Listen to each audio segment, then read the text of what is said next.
Bienvenue dans la table des vérités, votre émission politique ici au Canada, présentée par le coach Etoja. Aujourd'hui, j'ai l'honneur de recevoir sur ces plateaux un acteur politique, un analyste politique également, membre de l'AMOCA, M. Francis Monsengo. Avec lui, on va essayer d'échanger, d'analyser euh, sur les actualités politiques, comme il s'agit de la sécurité, conflit à l'Est du Congo, KDM 23, les dialogues nationaux en RDC, la candidature à la francophonie de Juliano Amato Lumumba, la situation humanitaire et sociale à l'Est, les cas où l'affaire de Pistis Bononga, l'ancien directeur général de Sokimo, mais aussi la démolition des constructions et perte des logements à Kinshasa, mais aussi l'impôt foncier imposé par le gouvernorat de Kinshasa. Vous êtes nombreux à nous suivre. N'hésitez pas à vous abonner sur notre chaîne YouTube.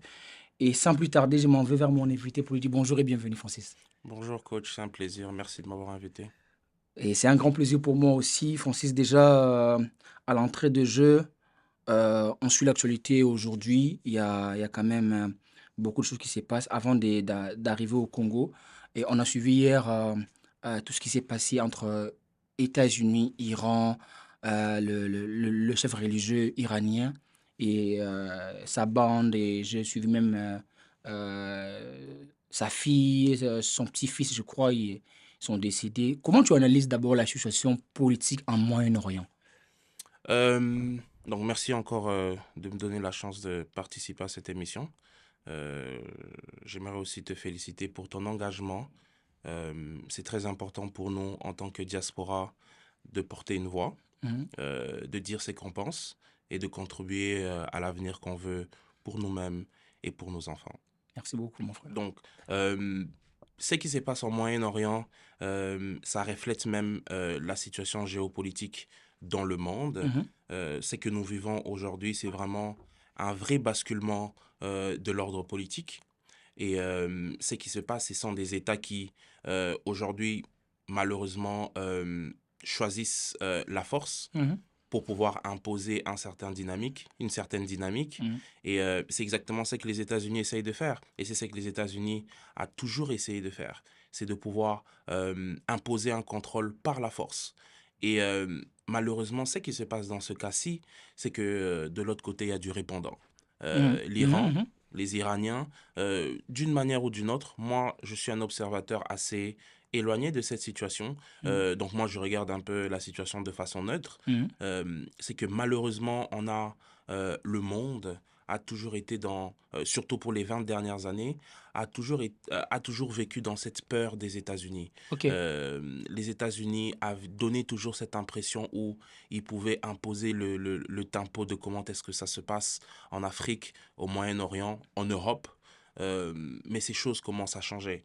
Aujourd'hui, les États ont pu s'organiser de façon à ce qu'ils puissent se doter des moyens de coercition de la même manière que les États-Unis. Donc aujourd'hui, quand les États-Unis est en mesure de coordonner une frappe avec Israël et tuer près de 200 Iraniens, Et même les élèves. et même des élèves, euh, beaucoup peuvent critiquer comment est-ce que la politique interne en Iran se déroule. Moi, personnellement, j'ai pas beaucoup d'attention sur ce qui se passe, mais sur le plan international, ce qui s'est fait, c'est que c'est de l'ingérence. C'est de l'ingérence. Mhm. Mhm. Les États-Unis essayent d'imposer un tempo sur un territoire qui ne les appartiennent pas.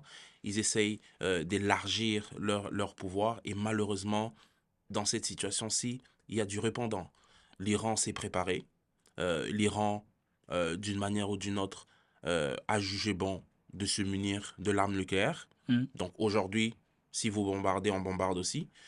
Malheureusement, dans tout ce qui se passe, un peu comme toutes les guerres partout, hein, Mhm. quand les grands États sont en train de se disputer, c'est le peuple qui est en train de mourir. C'est beaucoup des personnes qui comprennent même pas les revers de ces affrontements, mais c'est eux les victimes. Mais si on change de rôle, on change de situation, si l'Iran avait bombardé les États-Unis, ou soit l'Iran, ou soit les Iraniens ont tiré que les élèves américains sont tués, ça serait traité du terrorisme. Est-ce que... C'est exactement, c'est ça même que je dis, malheureusement. Et même quand on parle du répondant, l'Iran est en train de bombarder des bases américaines où il y a des militaires américains et où il n'y a pas des civils américains. Et même pour ces réponses qui sont proportionnelles, on peut sentir un sentiment de supériorité des États-Unis. Ils estiment que eux ils peuvent bombarder, les autres ne peuvent pas bombarder. Et malheureusement, c'est pour ça que j'ai dit, on est dans une période où on est dans le basculement de l'ordre mondial. Les États refusent aujourd'hui d'être spectateurs et subir. Mhm. Même quand on regarde aujourd'hui le Canada, Mark Carney a été clair. Mark Carney a été clair. Il a dit qu'en tant qu'État, en tant que Canada, on ne peut pas accepter de rester donc esclaves des États-Unis, esclaves des directives que les États-Unis est en train de donner. Mhm. Donc ça change. Aujourd'hui, les États-Unis n'ont plus la parole. Les États commencent à s'assumer. Les États commencent à s'assumer et on va essayer de rentrer au Congo. Déjà, par rapport à la sécurité, au conflit à l'est du pays, et il y a eu le 24 février à 2h43. On parle des forces des armées congolaises, même si ce n'est pas officiel, soutenu par les Wazalendo. Ils ont tiré euh, sur une convoi du M23 où se trouvaient les officiels du M23. Comment avez-vous reçu d'abord cette nouvelle? Euh, pour moi, c'est un choc. C'est un choc d'abord parce que Willy Ngoma, parce que Mhm, c'est de lui qu'il s'agit, mhm, Willy Ngoma, au-delà de toute chose, moi, je vais pas me donner le privilège de dire s'il est congolais ou pas, ok. mais c'est quelqu'un qui s'est réclamé congolais. Mhm. C'est quelqu'un qui s'est réclamé congolais, sûrement avec des parents congolais. Il a une femme, sûrement ses enfants, Et ancien cadre de l'UDPS aussi. ancien cadre de l'UDPS. Qu'on le veuille ou pas, c'est une famille congolaise qui est en deuil. Euh, Willy Ngoma, il a fait son choix. Il a choisi d'aller dans la rébellion. Euh, pour tout parent, pour toute famille, voir un membre de sa famille partir, surtout dans ces genres de circonstances, c'est choquant. Ça fait mal, c'est une vie qui part. Mais sur le plan opérationnel, euh, je sais qu'aujourd'hui, beaucoup de gens du pouvoir, beaucoup de gens de l'Union sacrée, ils ont accueilli la mort de Willy Ngoma avec énormément de joie. Mhm. Il y a eu la fête. Et il y a eu la fête. Et malheureusement, c'est ce sens-là de distraction qu'on n'arrive pas à se séparer. Oh, Parce que sur le plan opérationnel, mhm. la mort de Willy Ngoma, ça ne change pas beaucoup de choses. Ok. On a certes bombardé par des frappes de drones le convoi où Willy Ngoma était, Mhm. mais on n'a pas repris la région de Roubaïa. La région de Roubaïa est toujours sous contrôle des M23. Donc sur le plan opérationnel, sur la vie des Congolais, ça n'a pas beaucoup changé. Mais par contre, c'est très important de rappeler aux gens que Willy Ngoma, c'était cet homme-là qui portait la parole du M23. Mhm. C'est celui qui a pris le courage de donner aussi envie à certains Congolais, Des régions de la rébellion. de raison ou de tort, de rejoindre la rébellion. C'est Willy Ngoma qui était ce porte-étendard-là. Aujourd'hui, la disparition de Willy Ngoma, ça amène énormément des zizanies au sein de M23 et au sein de l'M23 AFC.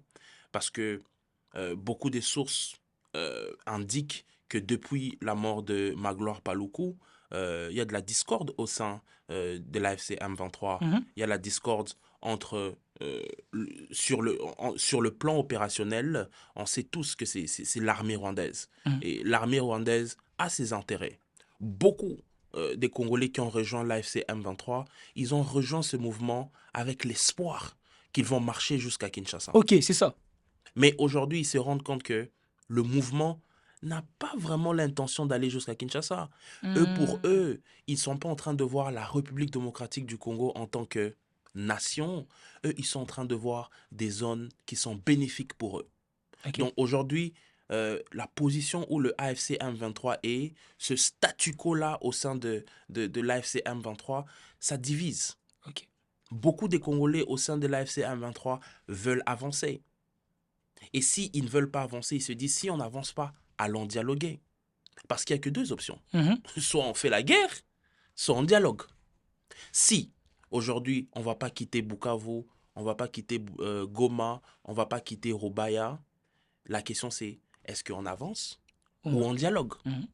Pour les Congolais qui ont quitté Kinshasa pour aller à Goma, ils veulent avancer. Si on Parce que avance c'est pas, la il y a un raison pour problème. laquelle ils ont rejoint l'AFC M23 Oui. pour faire partir Félix Tshisekedi. Ils n'ont pas rejoint l'AFC M23 pour devenir des militaires à Goma et s'asseoir et observer. Non. Beaucoup de gens ont abandonné leur famille.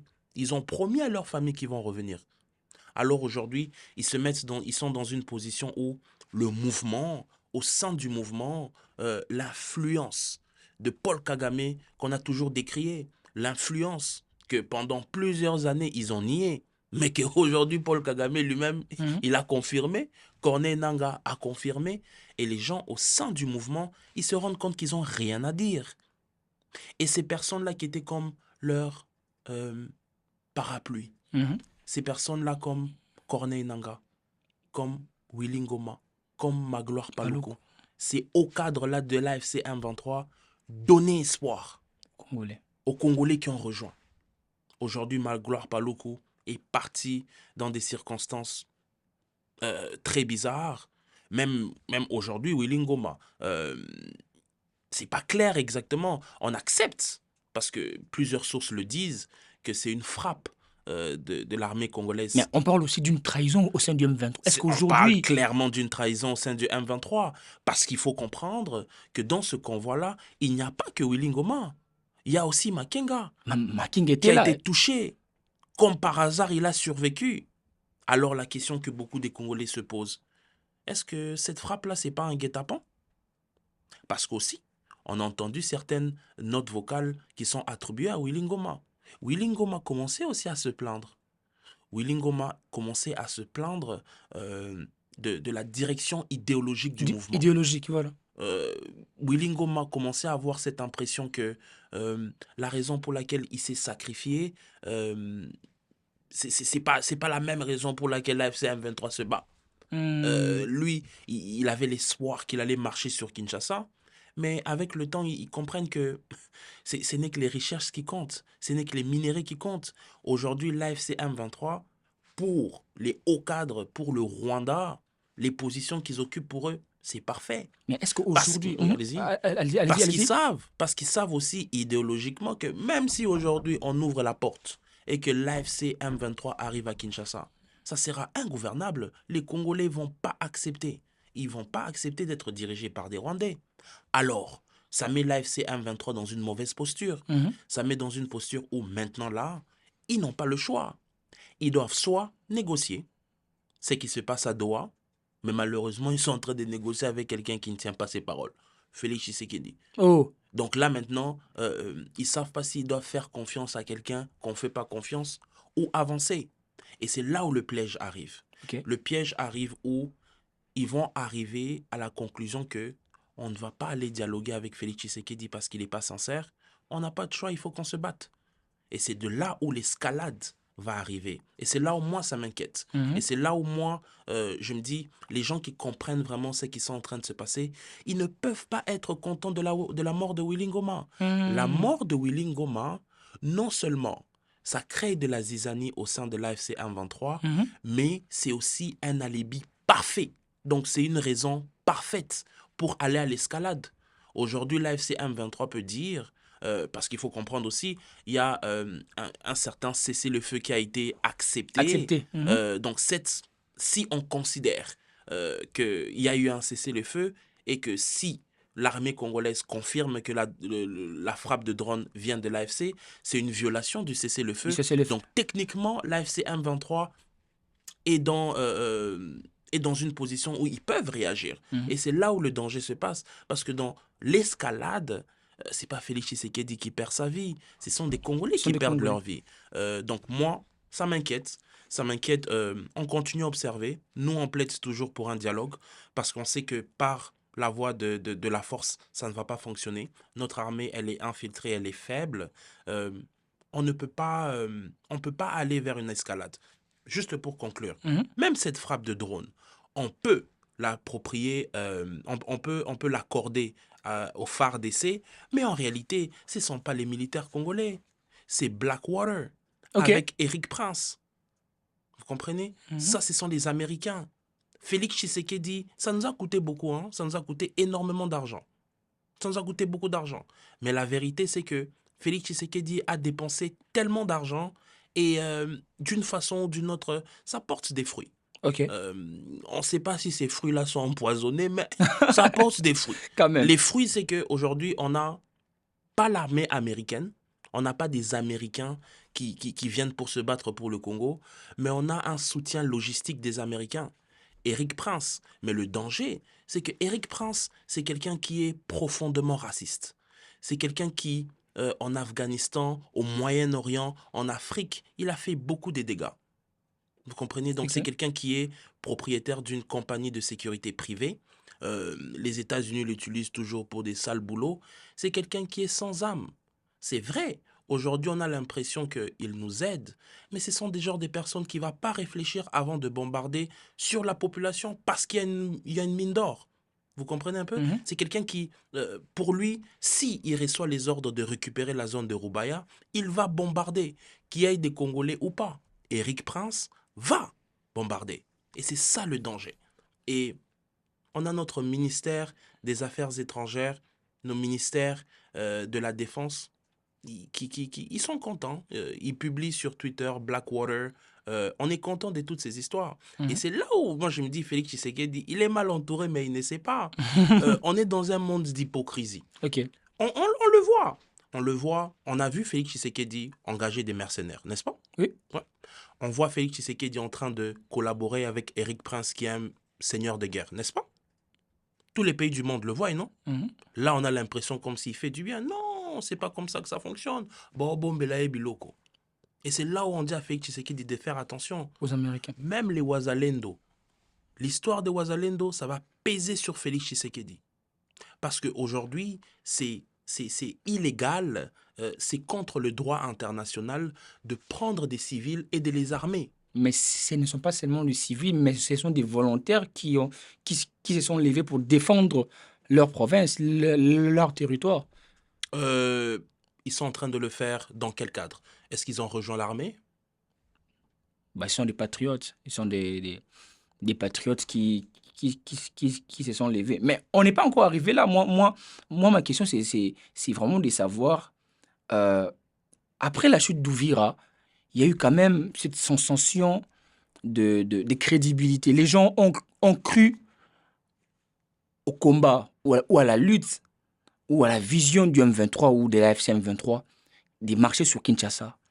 Est-ce que tu penses que l'effet de reculer, d'abandonner Ouvira a permis à ce que la RDC prenne le contrôle sur l'AFC M23? Oui, ça donnait l'impression, et c'est ça même le danger, hein, Mhm. ça donnait l'impression comme si Félix Tshisekedi avait gagné. Beaucoup Hmm. de gens sont tombés dans l'euphorie selon laquelle l'accord qu'on a signé à À Washington a Washington. réussi. Mais posons-nous la question, Mhm. si aujourd'hui les États-Unis ont le pouvoir de demander au M23 de quitter Ovira, pourquoi ils ne demandent pas au M23 De quitter de quitter Goma, Goma, de quitter Bukavu? Bukavu. Vous comprenez? Donc, comme on dit en Kinshasa, en Lingala, donc Tindika Chakal. Tindika Chakal, ok. Les États-Unis, ce qu'ils sont en train de faire, pour les États-Unis, ça, c'est un jeu d'échecs. Bon, contrôler madame.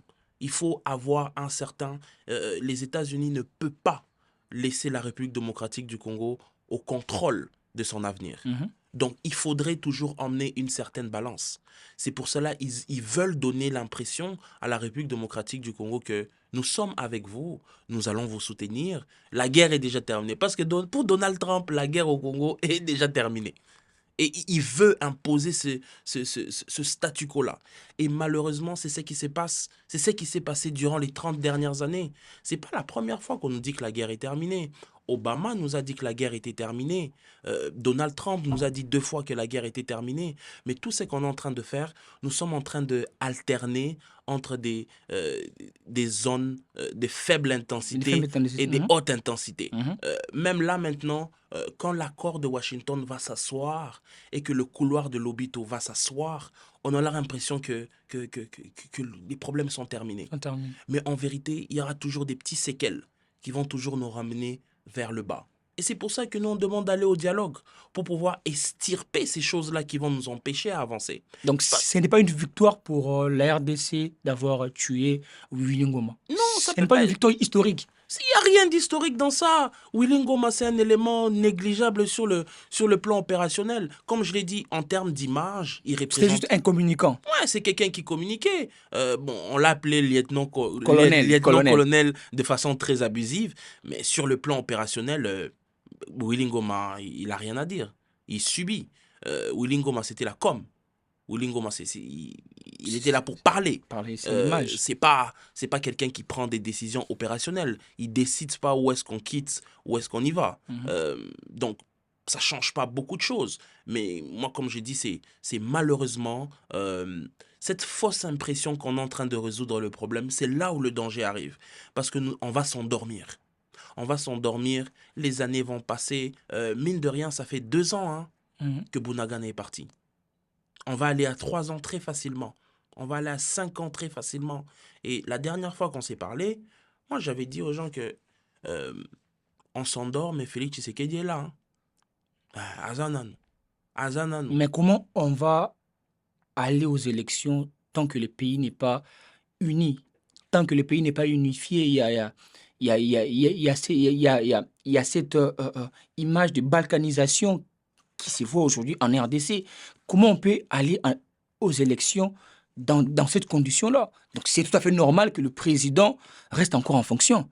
C'est ça même le piège. C'est pour ça que j'ai dit malheureusement, on s'endort. C'est ça même le piège. Quel piège? Théoriquement, le piège, c'est que Félix Tshisekedi va rester. Mais où est le mal? Le mal, c'est que, comme j'ai dit, les États-Unis jouent à la balance. Aujourd'hui, Félix Tshisekedi, entre parenthèses, il est légalement président. À partir de 2028, il devient illégal. Donc ça veut dire que pour se maintenir au pouvoir, il devra faire des alliances. Ça veut dire que Félix Tshisekedi, à partir de 2028, il va être en position de faiblesse. Et c'est tout ce que les Américains attendent. Ils attendent ce moment-là pour maintenant prendre davantage les dividendes. Ils s'en foutent que vous organisez les élections ou pas. Eux, ils veulent mettre la République démocratique du Congo à genoux, dans une position où on va tout accepter. Déjà là, dans la position où on est, Félix Tshisekedi a déjà accepté beaucoup de choses. Et là, maintenant, il faut accepter encore d'autres choses. Mais c'est pour la paix, c'est pour rétablir la paix après 30 ans. Mais c'est ça que j'ai dit. Malheureusement, ça ne va pas ramener la paix. Ça va juste emmener la situation sécuritaire dans une faible intensité. Parce qu'il y aura un semblant de paix. Et c'est quoi? Pour avoir la paix, il faut aller sur les vraies causes. Il faut aller sur les vraies causes. Et il y a plusieurs causes. Et malheureusement, l'accord de Washington n'attaque pas ces causes-là. L'accord de Washington, c'est un accord économique. Ça ne règle pas les questions profondes. Ça ne règle pas les questions internes. Parce que, encore une fois, ce n'est pas la responsabilité des États-Unis de venir résoudre nos problèmes. Ça, c'est notre responsabilité à nous. Et sur ce point-là, on peut dire que les Américains sont mauvais ou pas, mais ça, c'est notre responsabilité. C'est de notre responsabilité d'arrêter avec la corruption. C'est de notre responsabilité d'aller vers la bonne gouvernance. C'est de notre responsabilité d'organiser les élections pour que, une fois pour toutes, nous sortons dans cette crise politique. Si nous ne faisons pas ces choses-là, les États-Unis vont utiliser cette faiblesse-là. Et comme j'ai dit, entre États, il n'y a pas d'état d'âme. Il n'y a aucun état d'âme. Il y a une faiblesse, elle est exploitée. Et vous, à l'opposition, concrètement, et aujourd'hui même, les gens de l'Union sacrée vous critiquent, ils disent qu'il n'y a pas d'opposition. Mais aujourd'hui, pour rétablir l'autorité de l'État dans les zones sous menace, qu'est-ce que l'opposition peut proposer? On le propose depuis très longtemps. Il n'y a pas 1 milliard de solutions. La seule solution, c'est le dialogue. C'est le dialogue. Parce que de toute façon... Mais dialoguer avec qui? Avec tous les Congolais. Mais non. Mais les présidents disent dialogue, oui, mais pas avec ceux qui tuent les Congolais. Lui-même, déjà, il tue les Congolais.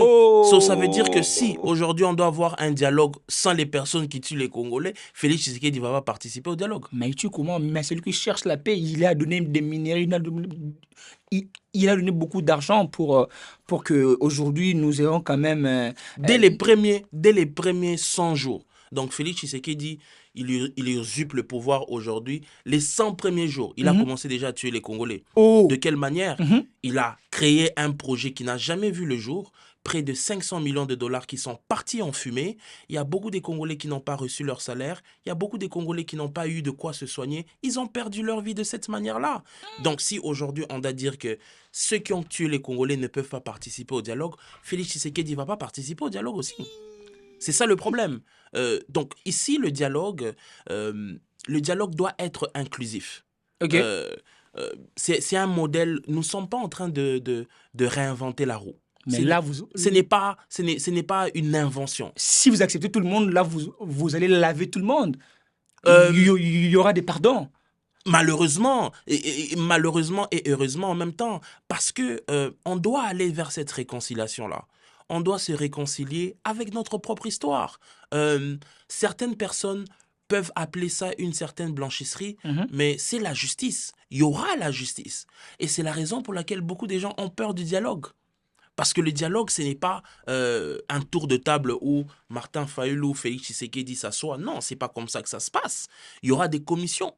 Je ne sais pas si tu te rappelles, par exemple, en 92, début 92, avec Mobutu, quand il y a eu la conférence nationale souveraine, parmi les commissions qui avaient intéressé le plus le Congolais, c'était la commission des biens mal acquis.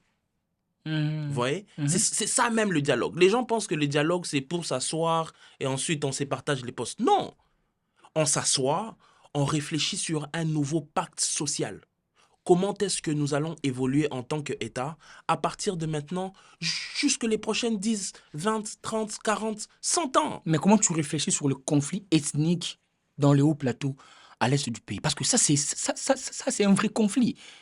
C'est ça même que je dis, c'est que on doit aller au dialogue. Et moi, on doit traiter ces problèmes d'abord. Moi, je ne veux pas aller sur un plan individuel où on pense que les problèmes ethniques, c'est uniquement à l'Est. À l'Est. Je ne veux pas aujourd'hui faire croire aux Congolais qu'il n'y a que les Banyamulenge qui se sentent mal à l'aise au Congo. Ce n'est pas vrai.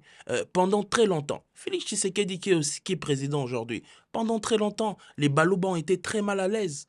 En République démocratique du Congo, les Kassaïens ont été mal à l'aise, les Katangais ont été mal à l'aise, nous les gens du Bandondona ont été mal à l'aise. Même aujourd'hui, il y a les Téké qui sont tués par les Yaka. Chez moi, au Maïndombe, il y a un conflit entre les Téké et les Yaka. Les gens sont en train de mourir.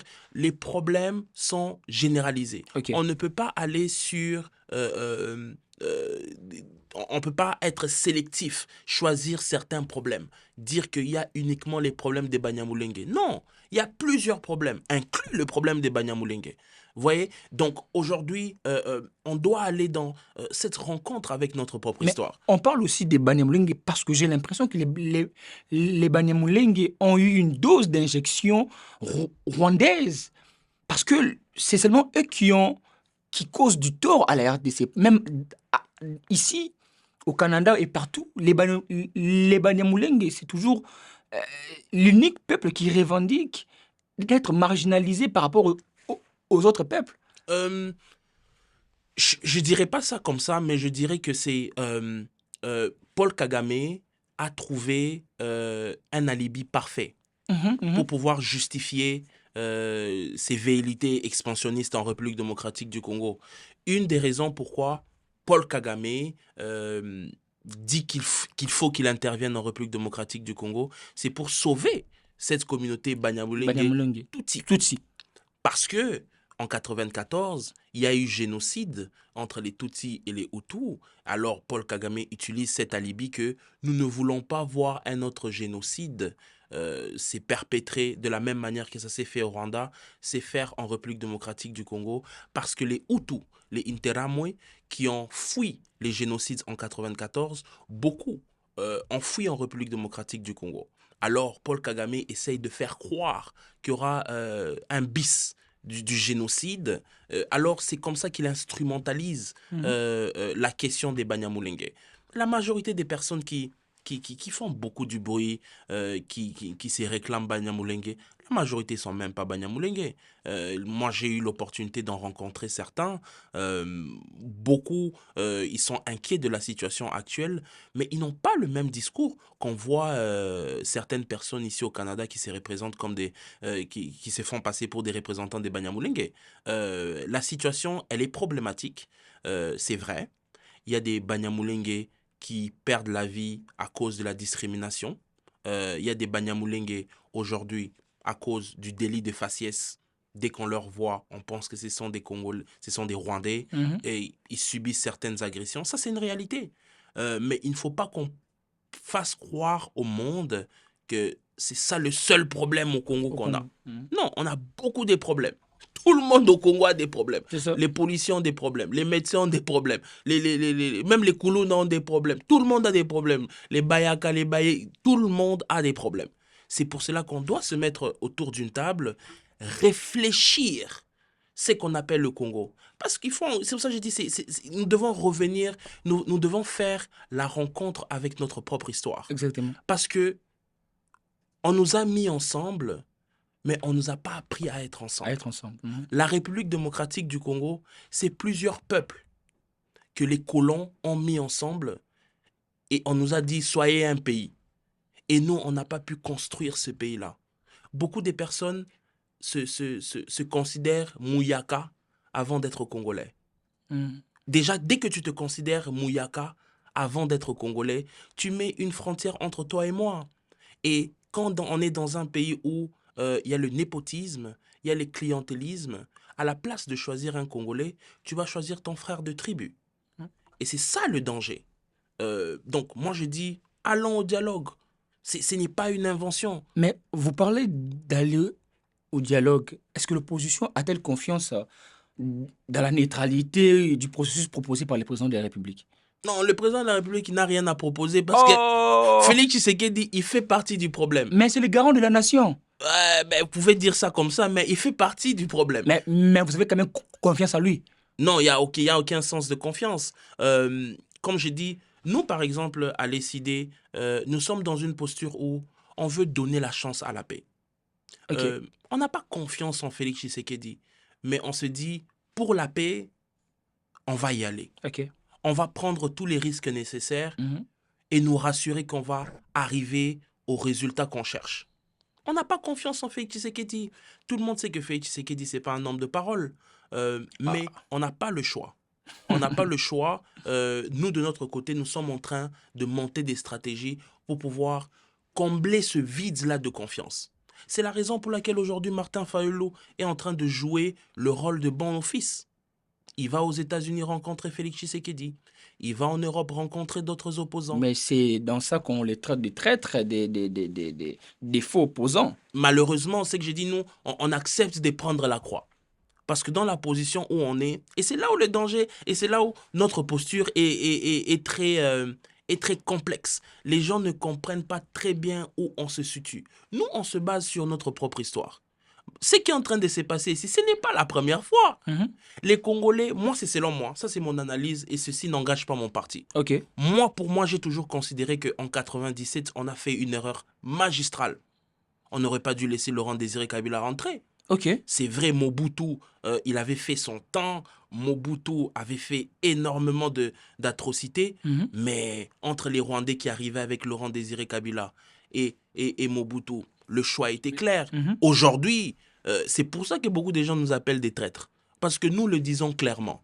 Si aujourd'hui, on doit faire un choix de rester 5 ans avec les Rwandais et 10 ans avec Félix Tshisekedi, je choisis 10 ans avec Félix Tshisekedi. Oh, ça c'est fort. Tobundana et Karaboué.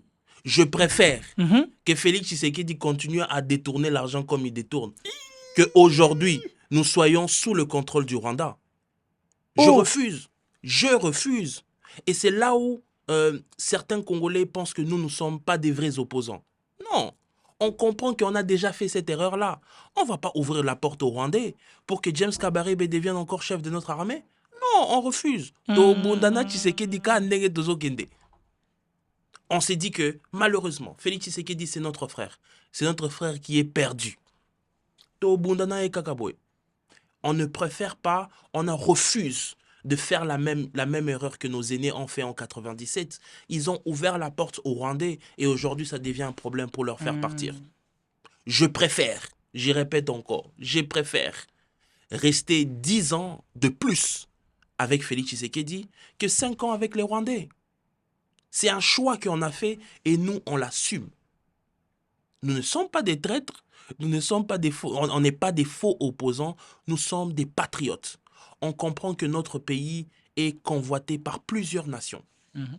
Alors on ne veut pas ouvrir la porte à ces pays qui sont dans la convoitise.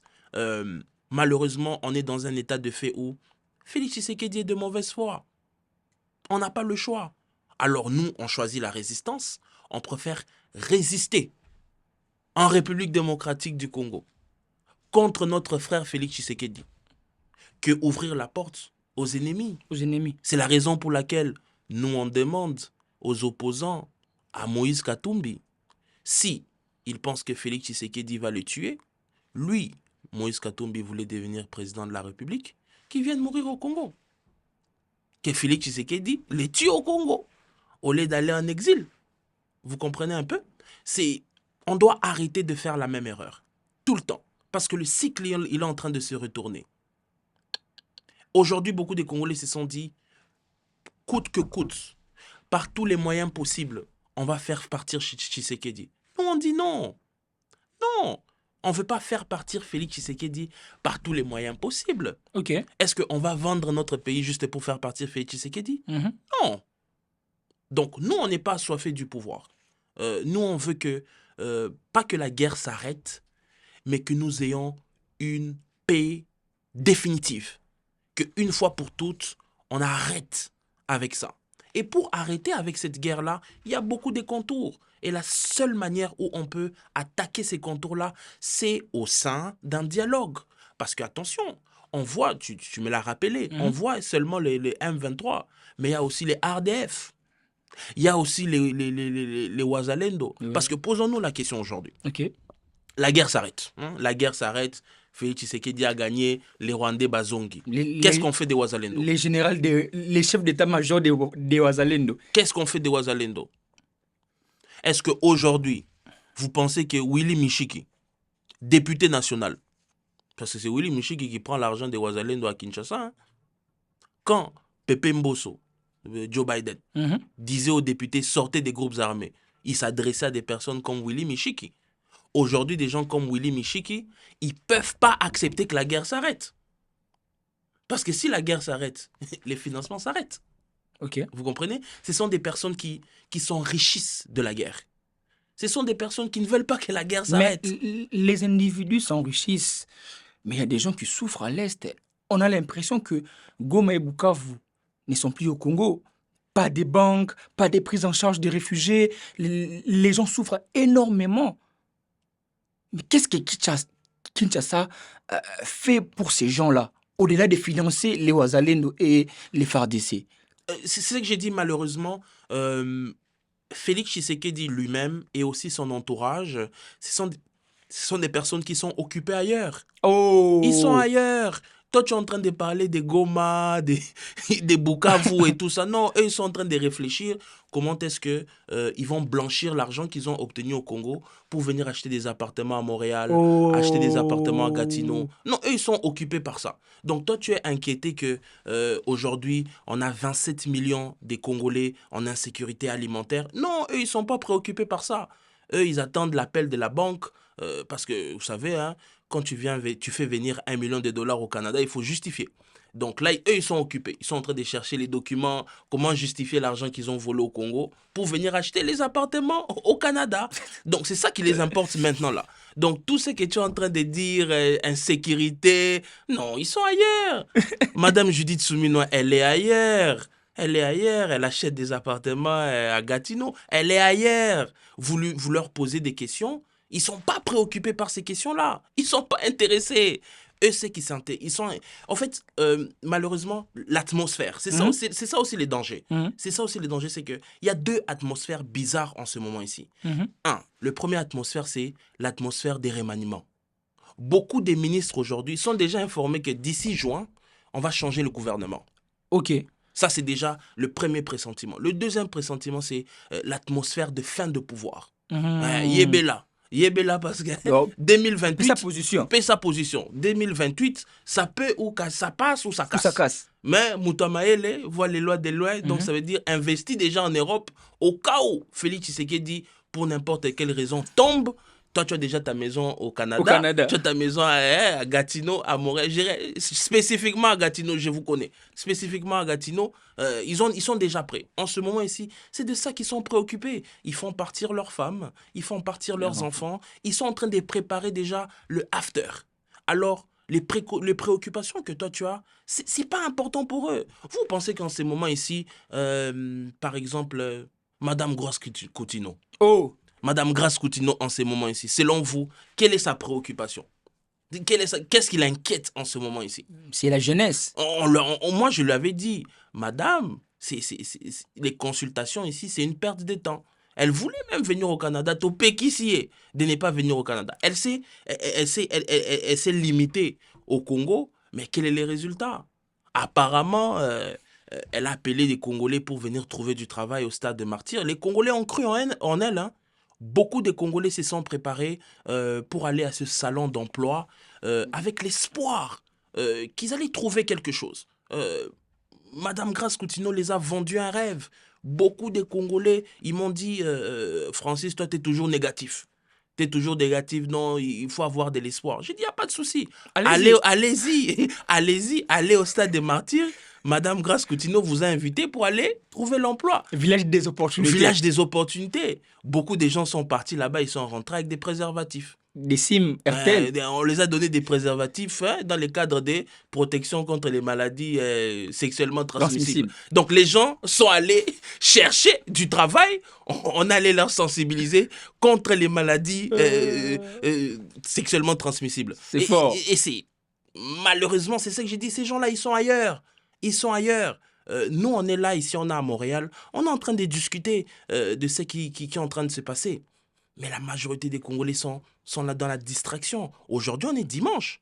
Bah, concert réseau Pelanaki na Capé RO. Indi au Et Saganate. Indi, Ils s'en les foutent. Congolais sont ailleurs. Est-ce que moi, je ne sais pas. Je sais pas. Toi, je sais pas si tu as déjà été en Ukraine. Je ne sais pas si tu connais quelqu'un qui est en Ukraine. Je ne sais pas si en ces moments ici, en Ukraine, il y a des concerts. Je ne sais pas. Je ne sais pas si vous voyez un artiste ukrainien qui remplit des salles en Ukraine. Mais non, c'est juste insensé. C'est fort.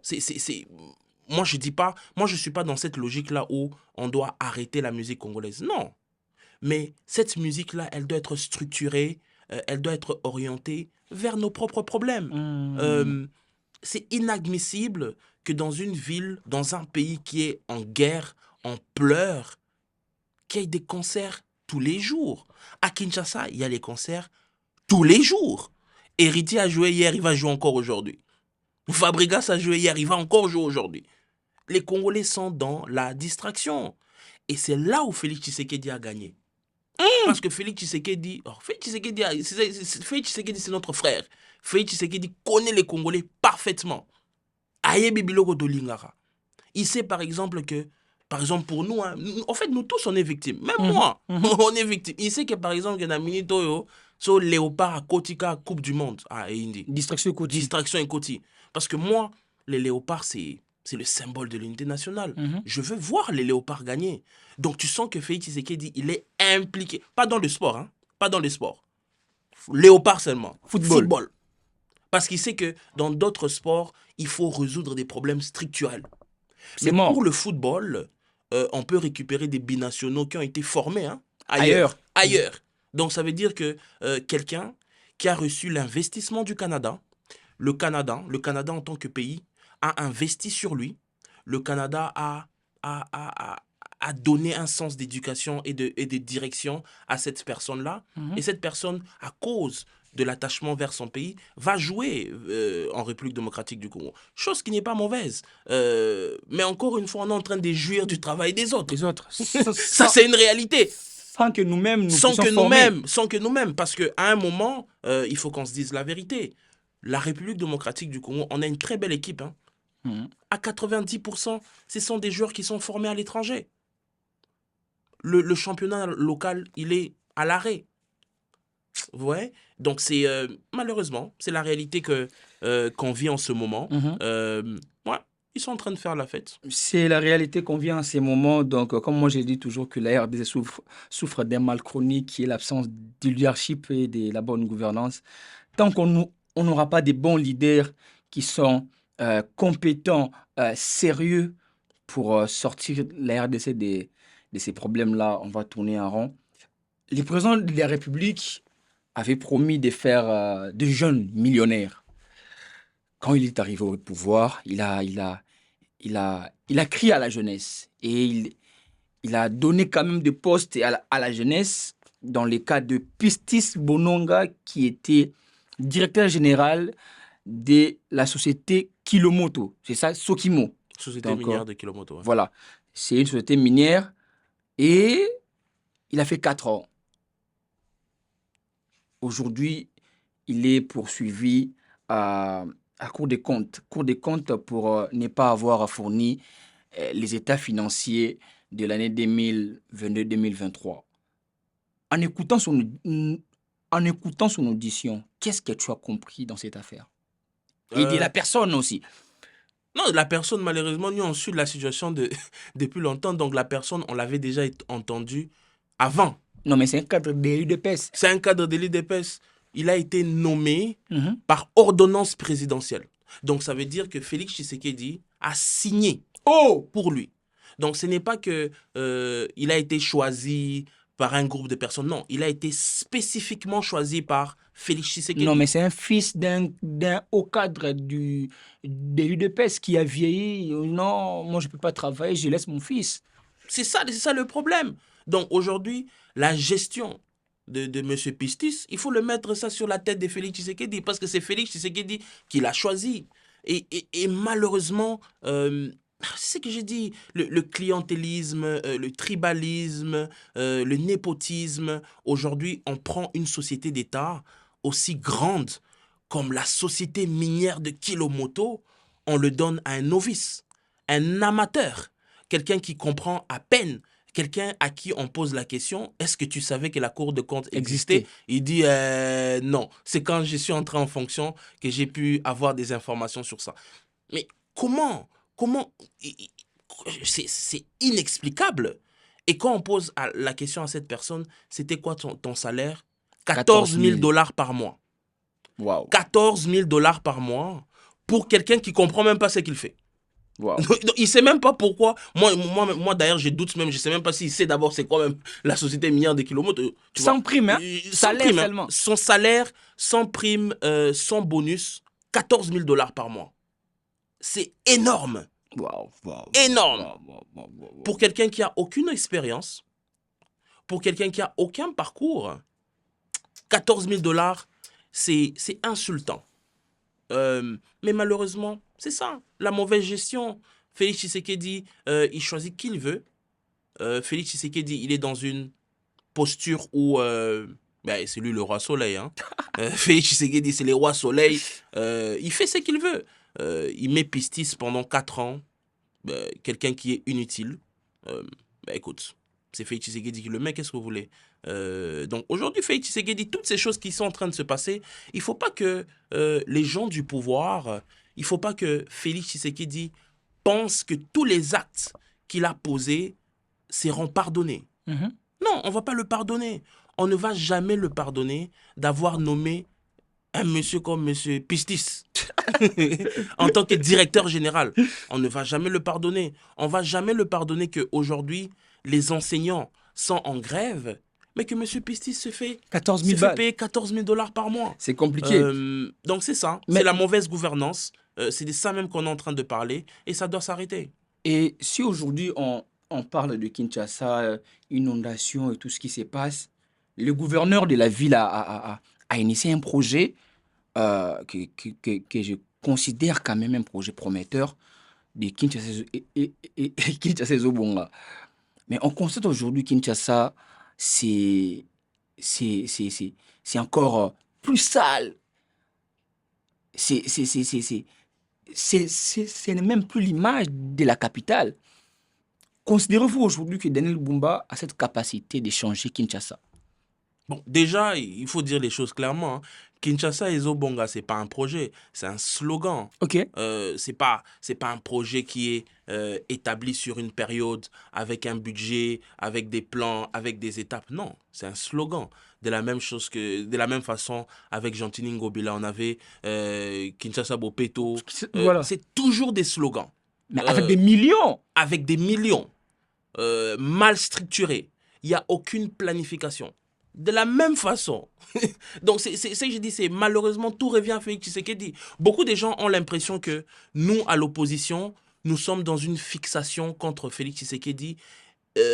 Mais les gens ne comprennent pas que tous les incompétents qu'on a, c'est Félix Tshisekedi qui leur choisit. Daniel Bumba, il a été élu à grande majorité en tant que gouverneur à cause de l'UDPS. Hmm. Aujourd'hui, il n'y a que l'UDPS qui peut le faire partir. Parce que c'est l'UDPS qui a la majorité à l'Assemblée Ah, c'est bon. provinciale de Mhm, mhm, Kinshasa. mhm. Il a été élu à près de 80%. C'est l'UDPS qui l'a mis là-bas. Donc, malheureusement, encore une fois, il n'y a pas une vraie pensée de ce qui doit être fait. On est dans le superficiel. C'est pour ça que nous, on dit on doit aller au dialogue pour mettre les choses au clair. Au clair.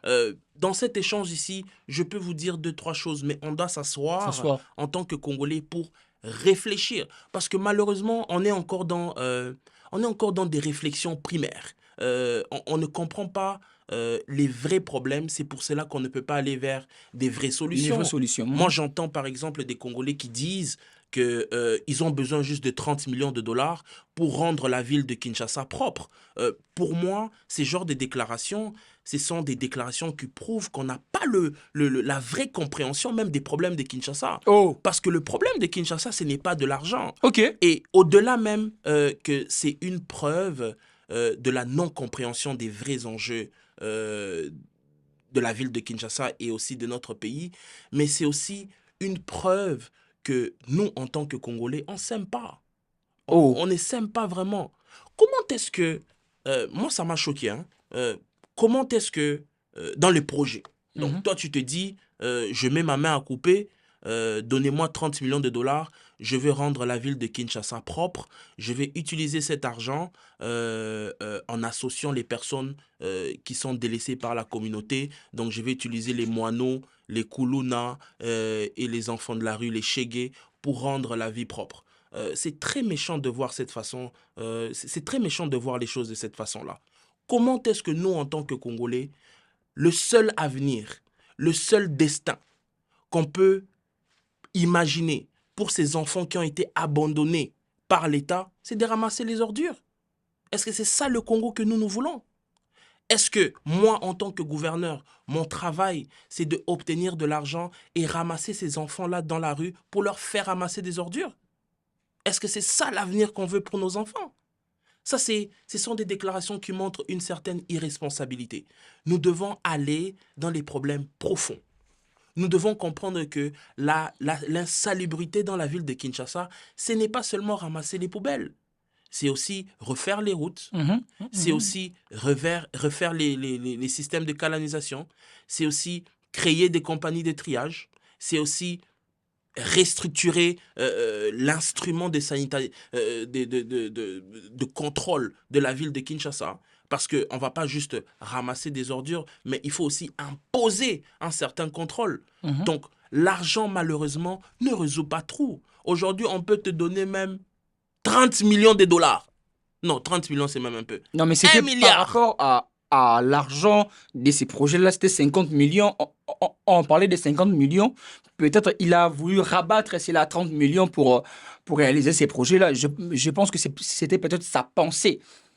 On peut pas. C'est ça que j'ai dit. Tu, Tu peux pas rabattre. tu peux pas rabattre. Comment est-ce que tu penses rendre une ville propre de près de 20 millions d'habitants avec 30 millions? C'est rien. C'est Il faut compliqué. monter. La ville de Kinshasa a besoin d'un budget d'au moins de 1 milliard de dollars. C'est C'est un 50 problème. millions pour la ville de Kinshasa, c'est des arachides. Mais il y a aussi un problème parce que nous sommes déjà à la fin.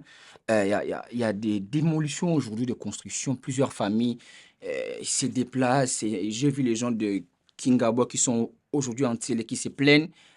Les familles dans des quartiers de Lemba et partout.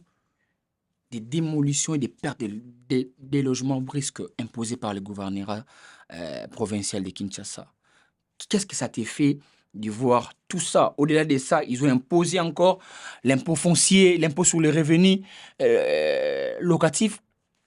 C'est quoi cette politique-là? Encore une fois, méchanceté. C'est ce que je répète. On est dans cette méchanceté. On ne s'aime pas. Parce que moi, je ne pense pas Mhm. que tu travaillerais pour donner un avenir médiocre à ton enfant. Mais non. Non, on travaille pour donner les meilleures options à nos enfants. Aujourd'hui, même avec la technologie, Mhm. on essaye d'utiliser la technologie pour rendre nos tâches les plus faciles possibles. Mhm. Donc aujourd'hui, quand j'ai dit que le problème de Kinshasa, la salubrité de Kinshasa, ce n'est pas seulement ramasser les ordures, mais c'est aussi l'urbanisation. Mhm. Toutes ces familles-là qu'on a fait partir de Pakadjouma, qu'on a fait partir de tous ces quartiers-là, on les amène dans une zone, je sais même pas. On te dit, bon, on t'enlève à Pakadjouma, on t'amène dans un endroit, on te dit, ici c'est chez toi. Mais est-ce que ces gens-là, d'abord, sont identifiés? Et parce qu'on parle même des gens qui n'habitaient pas Kingabois, qui se retrouvent là-bas. Non, et la Grâce, majorité, il y a quand même des j'ai comment, coopérations, des gens depuis le déguerpissement de gens de Pakadjouma, j'ai commencé un peu à m'intéresser de comment ces gens-là sont sont arrivés. arrivés. Et beaucoup de sources disent que c'est beaucoup de gens qui viennent de l'Équateur. Mhm. Ils sont juste venus de là, on les a juste mis là-bas. Pour je sais pas quelle raison.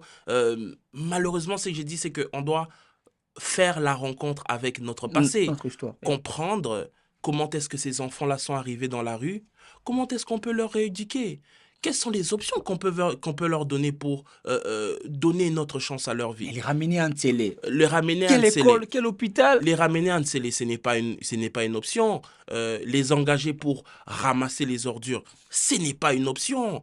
On doit repenser comment est-ce qu'on veut que notre ville ressemble, comment est-ce que notre capitale, à quoi notre capitale doit ressembler. Mhm. C'est la raison pour laquelle il faut faire partir Daniel Bumba. Parce que Daniel Bumba a aucune vision. Il n'a jamais réfléchi sur la ville de Kinshasa. Parce que d'abord, la ville de Kinshasa, est surpeuplée. Mhm. Ça veut dire qu'il faut réfléchir déjà comment est-ce qu'on va essayer de étendre la ville le plus possible.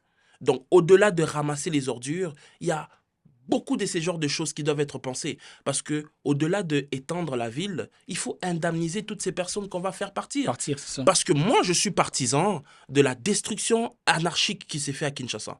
Il faut détruire beaucoup de choses. Mais attention, il faut que nous puissions le faire au respect de la loi. Qu'est-ce que la loi congolaise dit? La loi congolaise dit que si, pour des raisons d'intérêt général, l'État doit exproprier une propriété, l'État doit préalablement indemniser. Ça veut dire, avant que l'État puisse détruire ta maison, donc après, on vient détruire. Mais nous, on fait les choses à l'envers. Qu'est-ce qui s'est passé? Que tu te réveilles un beau matin, il y a des tracteurs devant chez toi, on détruit ta maison, et là maintenant, c'est à toi de faire des démarches pour aller chercher l'argent de l'indemnisation. C'est pas comme ça que ça se passe. On voit aujourd'hui, moi j'ai vu par exemple un monsieur qui a perdu la vie parce qu'il revenait de chez lui et il voyait de loin comment est-ce que sa maison était en train d'être détruite. Il a piqué une crise, il est parti. Parce qu'il a beaucoup dépensé de l'argent pour sa maison et il a vu ça de loin, son cœur n'a pas pu tenir. Il a lâché. Et ça, on doit mettre ça sur la responsabilité de Félix Tshisekedi. Ça, c'est Félix Tshisekedi. La mort de ce monsieur-là, c'est Félix Tshisekedi. Parce que Félix Tshisekedi, il a accepté d'usurper le pouvoir. Il a accepté de devenir président de la République. C'est sa responsabilité. C'est à lui de se rassurer que la loi est respectée. Dans ce cas-ci, pour les conflits fonciers, l'État congolais, dans la loi congolaise, dans notre constitution, pour exproprier une propriété, l'État congolais doit préalablement indemniser. Donc ça veut dire on te paye avant de détruire ta maison. C'est ça. Mais là, on va chuter, nous sommes quasiment vraiment à la fin. Tu es jeune et il y a quand même des choses qui se passent au pays. Il y a le jeune Nathanaël Onokumba qui est aujourd'hui à la prison militaire de Ndolo, enlevé arbitrairement, arrêté d'une manière pas propre, en rapport avec ses opinions politiques. Quelle lecture que tu as par rapport à cette affaire? Toi étant que jeune. Euh, Déjà, moi, je suis quelqu'un qui a beaucoup soutenu Nathanaël Onokomba. C'est quelqu'un de ma génération. Mhm. C'est quelqu'un qui fait le même combat que nous faisons. C'est quelqu'un qui a compris que l'avenir de demain, c'est nous et que nous devons prendre position et sans complaisance. Et Nathanaël, avec beaucoup de courage, il prend position à Kinshasa. C'est quelqu'un qui prend parole, mais malheureusement, comme j'ai dit, Félix Tshisekedi, il est très mal entouré. Moi, je doute fortement que ce soit Félix Tshisekedi lui-même qui ait pris le téléphone pour faire arrêter Nathanaël, mais c'est son entourage. C'est son entourage qui est en train de rendre un mauvais service à Félix Tshisekedi. Parce que Nathanaël, il est le symbole de la résistance de la jeunesse congolaise. Nathanaël, c'est ce système-là. C'est cette génération extra-système. Nous qui n'avons pas participé au système. Nous qui avons été victimes de ce système. Et Nathanaël est parmi ces personnes-là qui nous représentent. Euh, Son arrestation aujourd'hui est une preuve que le pouvoir a peur de la jeunesse. Ils savent que plus il y a des Nathanaël, plus il y aura des Francis. Plus. Plus il y aura des coachs, Mhm. plus il y aura des Nathanaël qui vont faire du bruit, d'une façon ou d'une autre. Mhm. Si Nathanaël était toujours en liberté, il serait ici avec nous, en train de porter la voix du Congo encore plus loin. Et c'est de ça que le pouvoir a peur. C'est la raison pour laquelle il est en prison. On essaye de mettre sur lui des accusations fallacieuses, mais ça, Sur un tweet là, sur un parlant tweet, du Rwanda. comment pouvez-vous expliquer que un tweet, un post sur les réseaux sociaux ironique t'emmène en prison militaire? Militaire, c'est grave, c'est grave. Merci beaucoup, Francis. Donc, Et si. juste pour conclure, Mhm. Nathanaël, il fait peur. Nathanaël fait partie de cette jeunesse-là qui fait peur. Et le pouvoir sait que cette jeunesse-là va reprendre les commandes. Et cette jeunesse-là, elle est prête. Et moi, je ne suis même pas inquiet que Nathanaël soit en prison, parce que je sais qu'ils vont en sortir. Et Mhm. c'est là où même j'ai dit, Félix Tshisekedi et les gens qui l'entourent, ils font pas les bons calculs, parce que Nathanaël sortira de prison et il sortira grand, très grand. Hmm. Merci beaucoup, Francis. C'était un grand plaisir que tu sois avec nous aujourd'hui. Et si tu avais un dernier mot en 1 minute pour s'adresser à toutes les personnes qui t'ont suivi, les messages clés de ton passage aujourd'hui. Euh, le message clé de mon passage, même si on n'a pas eu le temps de l'aborder en long et en large, euh, moi j'ai dit la solution qu'on a, la seule solution qu'on a, c'est le dialogue. On n'a pas le choix de se mettre ensemble en tant que Congolais, trouver des solutions ensemble, réfléchir sur un nouveau pacte social, réfléchir sur comment est-ce que on va construire notre pays à partir de maintenant. Les Congolais ont beaucoup souffert. Ça fait 30 ans que nous sommes dans les pleurs, 30 ans qu'on est frappé par la guerre. Ça demande de nous de la retenue, mais aussi un engagement. On a besoin de prendre distance de certaines questions, mais en même temps aussi se rapprocher pour pouvoir discuter ensemble sur ces questions. Que ce soit sur des questions ethniques, que ce soit sur des questions sécuritaires, que ce soit sur des questions de bonne gouvernance et que ce soit des questions sur les élections en 2028, nous avons besoin de pouvoir les discuter ensemble. Parce que si nous ne le faisons pas, et c'est là où j'interpelle les gens qui vont nous suivre aujourd'hui. Et c'est ça même mon message clé. Si aujourd'hui, le pouvoir et les gens qui soutiennent le pouvoir s'entêtent et refusent de faire le dialogue, nous allons aller dans une confrontation directe. Et dans cette confrontation directe, c'est nous les Congolais qui allons perdre. Et ce qui est sûr, le pouvoir, Félix Tshisekedi va perdre. Il n'y a personne qui est plus fort que le peuple congolais. Mobutu est parti, Laurent Désiré Kabila est parti, même Joseph Kabila est parti. Monsieur Félix Tshisekedi, vous allez partir. Vous n'êtes pas immortel. Euh, le Congo nous appartient à tous. Le Congo n'est pas une propriété privée à vous. C'est une propriété partagée. C'est à nous tous. Si malheureusement vous décidez de défier le peuple va s'en charger de vous. Merci beaucoup, Francis. En tout cas, c'était un grand plaisir. Nous sommes à la fin. Je vous invite à s'abonner, à suivre cette émission en intégralité et laisser vos commentaires dans la section commentaires. Abonnez-vous sur nos réseaux sociaux et on se voit à la prochaine. Bye bye.